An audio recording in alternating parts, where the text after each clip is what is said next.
जो जाति से तो ब्राह्मण थे, परंतु खेती बाड़ी करके अपना गुजारा करते थे। उन्हीं के गांव में घुरिया नाम का एक आदमी था। असल में घुरिया एक चोर उचक्कों की प्रवृत्ति का आदमी था। मेहनत से जी चुराने वाले घुरिया ने गांव के 8-10 आदमियों को अपने साथ इस गलत राह पर डाल दिया था। कई प्रकार की बुरी आदतों का शिकार यह दल चोरी करने में बड़ा ही माहिर था। गांव में बरसात नहीं हुई तो खेतों में काम ढीला पड़ गया। लोग भगवान से मनौती करने लगे कि बरसात हो जाए।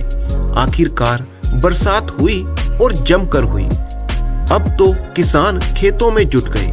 एक साथ सबका काम शुरू हुआ तो मजदूरों का अकाल सा पड़ गया। मजदूरों ने भी मौका जानकर अपनी मजदूरी बढ़ा दी।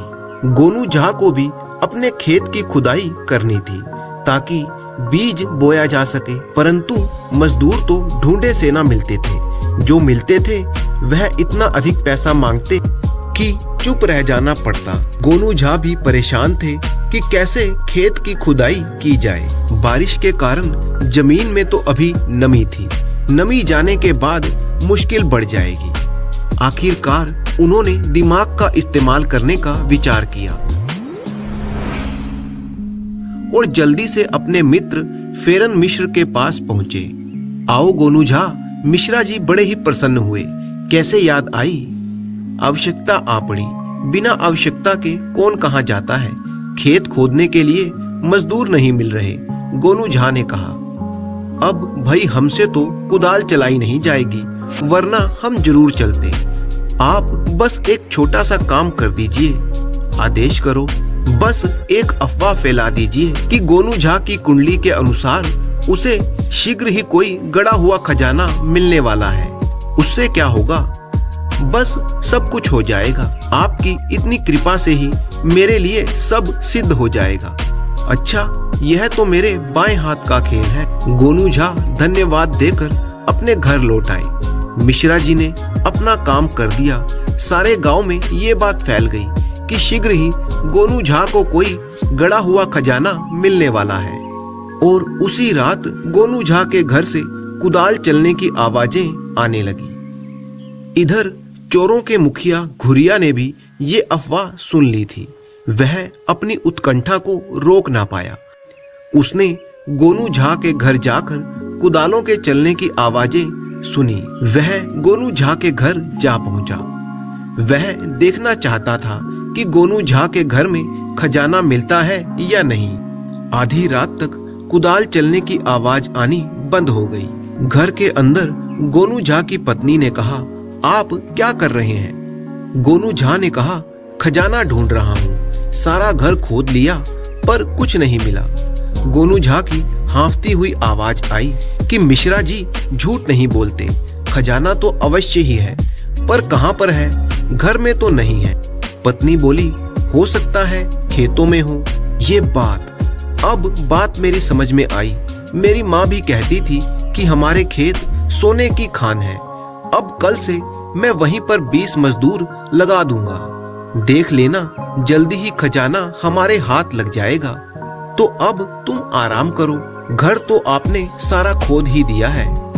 ठीक है, सवेरे से काम शुरू करता हूँ। इधर घर के बाहर छुपा हुआ घुरिया चोर ये सब बातें सुन रहा था। घुरिया चोर समझ गया कि गोनू झा थक जाने के कारण अभी खेत नहीं खोद पाएगा, वरना वह खजाना आज ही निकालने के लिए तैयार था। आधी रात हो चुकी थी। घुरिया सीधा अपने मित्रों के पास पहुंचा और उन्हें जगाया और बोला, आज बड़े माल की खबर है और तुम सो रहे हो। गोनू झा खजाना खोद रहा था। मिश्रा जी ने बताया है तो झूठ तो नहीं होगा। गोनू झा बड़ा ही चतुर आदमी है। वह आज अपने घर को खोद रहा है। बिना किसी कारण के तो वह घर को खोदने वाला नहीं था। यह बात है, वह बड़ा होशियार आदमी है। उसे घर में खजाना नहीं मिला। वह कल खेतों में मजदूर लगाकर खुदाई करवाएगा। उसकी माँ उसे संकेत करके गई है कि खजाना उसके खेतों में है। गुरु, फिर तो मजा आ जाएगा। गोनू झा खजाना अपने घर में लाएगा और हम किसी रात को ले उड़ेंगे। तुम मूर्ख हो क्या?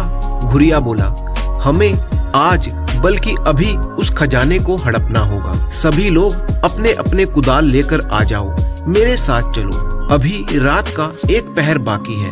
हम 8 लोग हैं। जब तक गोनू झा जागकर खेतों में पहुंचेगा तब तक हम माल बटोर लेंगे। और उसी समय चोर मंडली अपने अपने घरों से कुदाल लेकर आ गई और पहुंच गई गोनू झा के खेतों पर। सभी चोर मिलकर खुदाई करने लगे। एक ने कहा तू यहाँ खोद, तो दूसरे ने कहा तू वहां खोद। पांव फटने तक गोनू झा का सारा खेत खुदा पड़ा था। चोर मंडली इतनी मेहनत करके पस्त हो चुकी थी। एक चोर ने कहा गुरु कुछ भी हाथ नहीं लगा।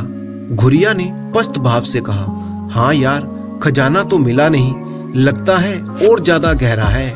तभी एक ने कहा गुरु चलो यहाँ से, कोई आ रहा है। घुरिया ने देखा गांव की तरफ से कोई आ रहा था। वह गोनू झा ही होगा, चैन से सोया ना होगा। भागो सब यहाँ से। थके हारे चोर सब भाग लिए। आने वाला वह आदमी गोनू झा ही थे। उन्होंने चोरों को भागते हुए देख लिया था।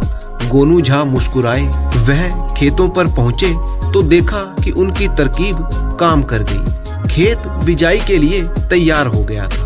उन्होंने घर जाकर अपनी पत्नी को सारा किस्सा कह सुनाया तो वह हंस हंस कर लोटपोट हो गई कि उसके पति ने मुफ्त के मजदूरों से कैसे काम करा लिया था। असल में खेतों में कोई खजाना नहीं दबा था।